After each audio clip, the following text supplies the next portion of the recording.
PDA नहीं, PDS की बनेगी सरकार। पीडीएस की। इससे क्या होगा?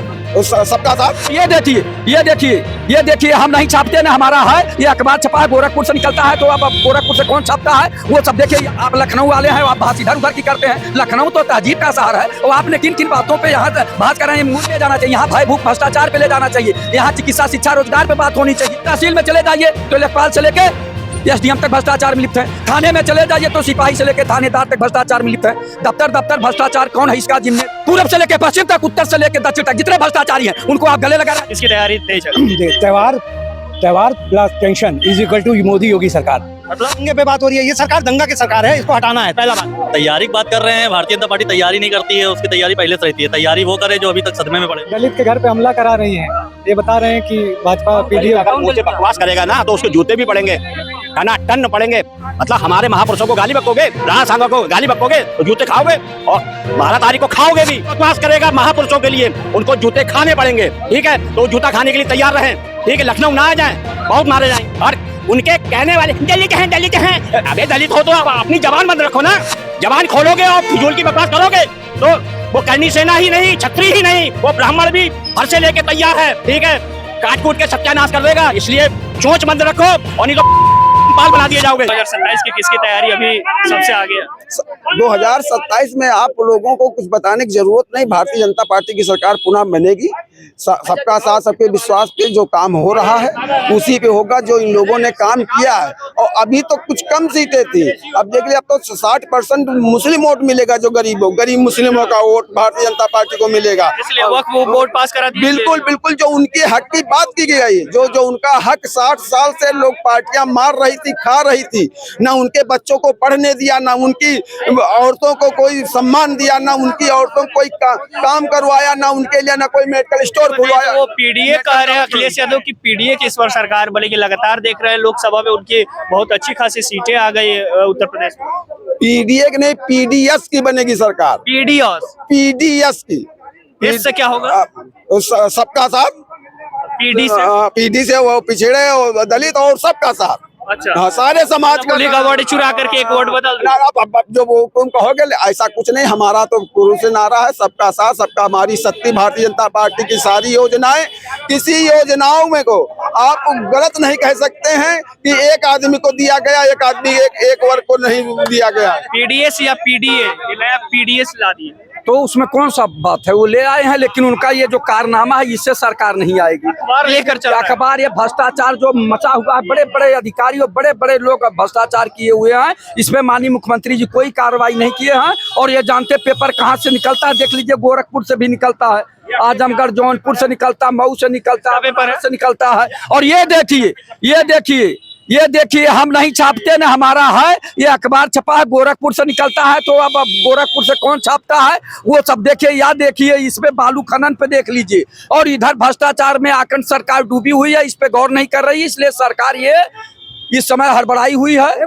तो इस सरकार को मैंने आपको आगाह कर दिया कि सरकार अगर अच्छा काम करती तो जनता पूजती। सरकार को देख लिया, 7 साल बाबा की 14 से 11 साल से हाँ जीती है, अच्छी बात है, सही जीती है। लोगों का विश्वास अन्य दलों से उठा तो भारतीय जनता पार्टी को पूर्ण बहुमत नहीं प्रचंड बहुमत की सरकार बनाई। अब लोगों ने देख लिया इनको, चाहे केंद्र में हो, चाहे स्टेट में हो, उत्तर प्रदेश में हो।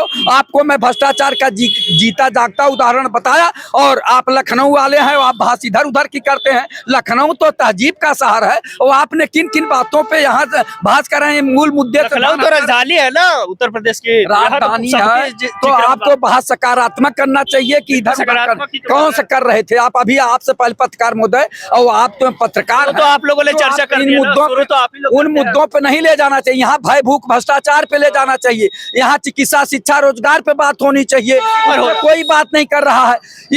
इस प्रदेश में जिस तरह से भ्रष्टाचार चल रहा है, अगर ऐसे चलता रहेगा तो अन्य दलों को लाखों हजारों किलोमीटर पीछे छोड़ देगा। इस पे माननीय योगी आदित्यनाथ जी रोज कहते हैं, माननीय मुख्यमंत्री जी रोज कहते हैं, भ्रष्टाचार मुक्त उत्तर प्रदेश, अपराध मुक्त उत्तर प्रदेश, गुंडा मुक्त उत्तर प्रदेश। तो कैसे भ्रष्टाचार हो रहा है लगातार? माननीय मुख्यमंत्री जी तहसील में चले जाइए तो लेखपाल से लेके एसडीएम तक भ्रष्टाचार में लिप्त है। थाने में चले जाइए तो सिपाही से लेकर थानेदार तक भ्रष्टाचार में लिप्त है।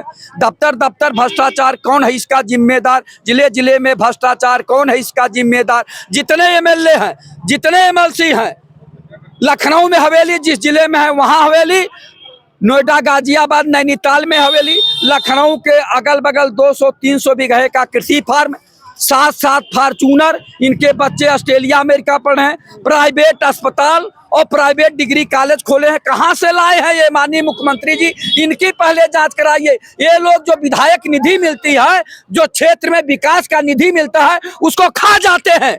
तो माननीय मुख्यमंत्री जी आपके बगल बैठते हैं एमएलसी और एमएलए, इनका भ्रष्टाचार सपा के तो कई विधायक बागी हो गए हैं, वो तो भाजपा के साथ दिख रहे हैं। अरे कोई बाकी हो जाए, मैं भ्रष्टाचार की बात कर रहे हैं तो आप सपा के विधायक की बात करें। किसी भी दल का नेता अगर भ्रष्टाचारी है तो उसको जेल भेजना चाहिए, उनकी संपत्ति जब्त करना चाहिए। आईएएस, आईपीएस, पीपीएस, पीसीएस, तहसीलदार और दरोगा और ये स्वास्थ्य विभाग के महानिदेशक और सिंचाई विभाग के एमडी इंजीनियर और जो है ये जो है इरिगेशन सिंचाई विभाग हो गया और लोक निर्माण विभाग हुआ, इन अधिकारियों को, और ये जो रोडवेज विभाग हुआ, इन अधिकारियों को जांच करें और सबसे ज्यादा आरटीओ की जांच करें जो भ्रष्टाचार में लिप्त है।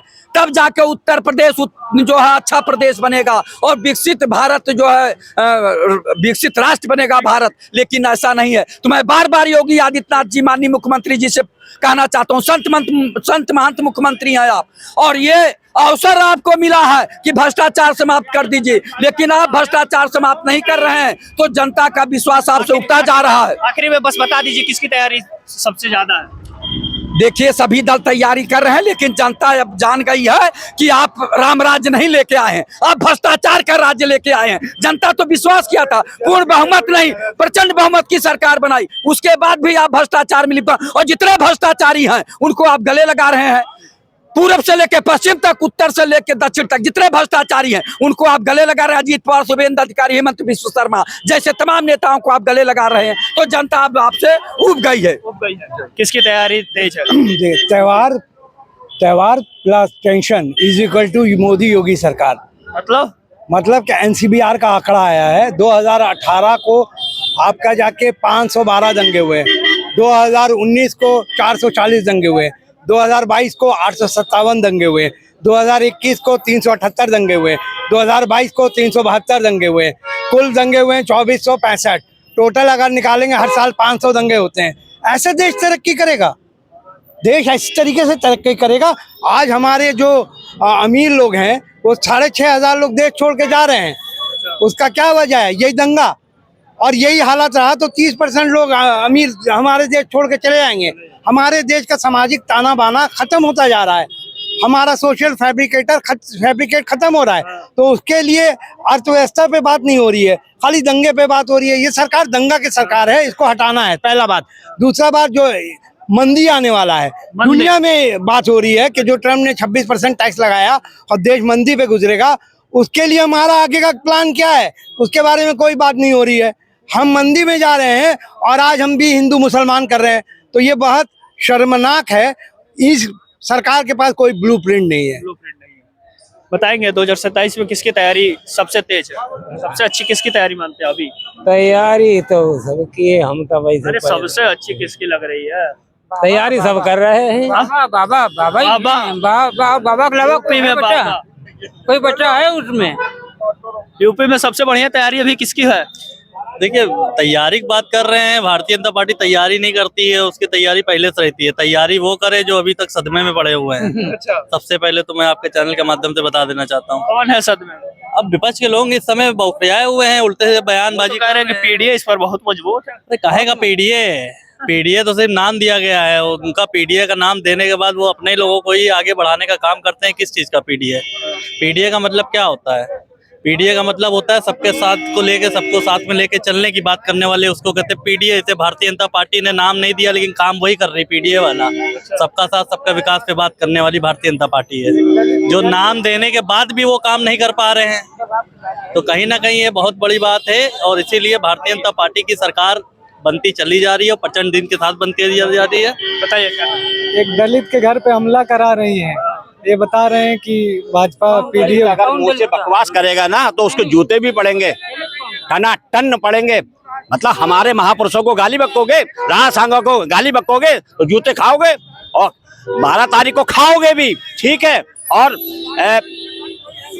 लेके भी रखोगे, ठीक है। इसीलिए अगर दलित हो तो तमीज से रहो, ठीक है। महापुरुषों पे बकवास नहीं सुनी जाएगी, इसलिए सुन लो। एक बार समझा दिया है, अभी तो केवल चिल्लाने आ रहे हैं, मारे पीटेंगे नहीं। लेकिन अब किसी ने अगर बकवास करी तो वो जूते चलेंगे, वो जूते चलेंगे। तो भूल जाओगे कि मैं दलित था, पिछड़ा था, अपर था, वैश्य था या ब्राह्मण था। जो भी होगा, वैश्य होगा, कोई भी होगा, जो बकवास करेगा महापुरुषों के लिए उनको जूते खाने पड़ेंगे, ठीक है। तो वो जूता खाने के लिए तैयार रहें, ठीक है। लखनऊ ना आ जाएं, बहुत मारे जाएंगे। देख लीजिए। हाँ, बकवास करेंगे, सुनिए बोल दोगे, कैसे बोलोगे, ठीक है। राणा सांगो को गाली बकोगे, गद्दार कहोगे और हम बुला देंगे तुम्हें, ठीक है। दलित को बाबा राम का नाम लेते हैं और हमारे महापुरुषों को गाली बकोगे और उनके कहने वाले दलित हैं। अबे दलित हो तो अपनी जबान बंद रखो ना। जबान खोलोगे और फिजूल की बकवास करोगे तो वो करनी सेना ही नहीं, छत्री ही नहीं, वो ब्राह्मण भी फरसे लेके तैयार है, ठीक है। काट कूट के सत्यानाश कर देगा। इसलिए चोंच बंद रखो और नहीं तो रामपाल बना दिए जाओगे। क्यों कर रहे हैं टिक्का टिप्पणी राणा सांगा जी को लेकर? अब जो इतिहास में लिखा गया है, उन्होंने इतिहास के द्वारा बोला है, जो कुछ भी बोला है, जो इतिहास में लिखा गया, अगर इतिहास पलटा जाएगा तो इतिहास पढ़ के बोले हैं। उनको इतिहास के बारे में जानकारी है। कहाँ इतिहास में लिखा है? इतिहास में लिखा है, वही तो बोले हैं। किस किताब में? अरे जिसमें भी मिला है आप पढ़े हैं? नहीं, हम नहीं पढ़े हैं, लेकिन उन्होंने मान रहे हैं कि वो कह दिए तो सही। नहीं, उन्होंने लोकसभा में बोला है। तो मतलब सही का है, इस बात पे उन्होंने सफाई दी है कि जो इतिहास में लिखा गया है वही हम बोले हैं। आप मान लिए उनकी बात? अरे हम उसी विचार, जो कहे वो सही नहीं, जो कहे वो सही नहीं, जो इतिहास में लिखा गया वही वो बोले, वही सही। वही तो पूछ रहे हैं, आप पढ़े हैं? नहीं, हम नहीं, वो तो पढ़े हैं, वो लोकसभा में बोले हैं। आपको कैसे पता कि वो नहीं, लोकसभा में इस चीज पे इतना विरोध क्यों हो रहा है? नहीं, अब जो इस विचारधारा से नहीं सही रहता है तो क्यों इतना विरोध? नहीं, वो लोग लोकसभा में इस पे बहस हो गई है। अगर सही है तभी तो अभी तक माफी नहीं मांगे, अगर गलत सही है तब माफी नहीं मांगे तो फिर विरोध क्यों हो रहा है? सही है, विरोध तो हर चीज का होता है, जब कुछ बयानबाजी होगी तो कुछ। आप इन लोग देखिए इसी से ही एक्सेप्ट कर रहे हैं कि हाँ हम लोग गलत चीजें बोलते हैं, उसी चीज का विरोध होता है। तो जब सही चीज आप लोगों को उस चीज के बारे में ज्ञान नहीं है, आप लोग ने हमेशा सिर्फ पीड़ित करने का काम किया गया है। सब धर्मों को लेके हर धर्म के मामले में टिप्पणी करने का काम करते रहे हैं हमेशा से आप लोग, और इसके अलावा आप लोगों के पास कोई काम धंधा बचा नहीं है। विपक्ष के लोग हमेशा इसी समय खाली बैठे हुए हैं, उल्टे सीधे बयानबाजी दे रहे हैं। ये इतना गिर चुके हैं, इनको ये नहीं समझ में आ रहा है कि आए दिन हर किसी पे ठेस पहुंचाने का काम कर रही है इनकी सरकार, लेकिन इससे कोई फर्क नहीं पड़ेगा। और भारतीय जनता पार्टी की 21 राज्यों में सरकार बनी हुई है और आगे भी बनती रहेगी, और ज्यादा दूर अब चुनाव भी नहीं रह गया है। इसी में जनता फिर दिखा देगी मुंह तोड़ जवाब देने का काम, और भारतीय जनता पार्टी की प्रचंड जीत के साथ सरकार बन रही है। आखिरी बताइए जल्दी से, क्या लग रहा है किसकी तैयारी सबसे बेहतर? आपने 2024 का चुनाव देखा है नहीं देखा है? आप ईमानदारी से बता दीजिए, एक चैनल के पत्रकार हैं, वरिष्ठ पत्रकार हैं, आप बताइए 24 में किसकी संख्या ज्यादा थी? इंडिया गठबंधन की, एनडीए की गठबंधन की? देश में कि प्रदेश? उत्तर प्रदेश के अंदर की बात कर रहा हूं। प्रदेश में तो सबसे अच्छा सबक थी ना। तो आप उनसे पूछिए कि समाजवादी पार्टी और इंडिया गठबंधन को 43 सीटें किसने दिया? इस उत्तर प्रदेश की महान जनता ने दिया। क्यों दिया? भारतीय जनता पार्टी हर मुद्दे पर फेल थी, किसान के मुद्दे फेल थी। अभी किसानों को, लेकिन उसके बाद उपचुनाव हुआ तो वो तो उपचुनाव तो सरकार का होता है। अब अगर सरकार चाहे तो आप और हम दोनों हिल नहीं सकते हैं, अगल बगल हम दाएं बाएं नहीं जा सकते हैं। अगर आप स्वतंत्र रहेंगे तो आप अपने मनमर्जी के हिसाब से दाएं बाएं जा सकते हैं, आगे पीछे जा सकते हैं। तो उपचुनाव गवर्नमेंट का होता है। अब ये कह रहे हैं भ्रष्टाचार की बात करते हैं। योगी जी के सबसे प्रिय आईएएस अभिषेक प्रकाश जो है, उनके पूर्व कलेक्टर थे। आज बताइए 5000 का घोटाला उनके ऊपर है, ईडी सीबीआई जांच चल रही है। अब बताइए उनकी ही सरकार में इतना बड़ा घोटाला हुआ, आज उनके पास 200-300 मतलब एकड़ जमीनें कैसे है, कैसे आई, ये बता दीजिए। ये भ्रष्टाचार की बात करते हैं। सरकार बदलेगी तो पता चल जाएगा कितना भ्रष्टाचार इन्होंने किया है, जितना बड़ा ईमानदारी बन रहे हैं। ठीक है, तो ये थी जनता जिन्होंने तमाम सारे मुद्दे और अपना विचार रखा, और साथ ही साथ कुछ लोग सरकार को घेरने का प्रयास किए, तो है कुछ लोग सरकार का पक्ष रखे। आप कमेंट बॉक्स में जरूर बताइएगा कि 2027 को लेकर कौन सी पार्टी सबसे बेहतर तैयारी में वर्तमान समय में है। और देखते रहिए लखनऊ वाले। मेरा नाम है विकास सिंह, कैमरे के पीछे है शिवम। बहुत बहुत धन्यवाद।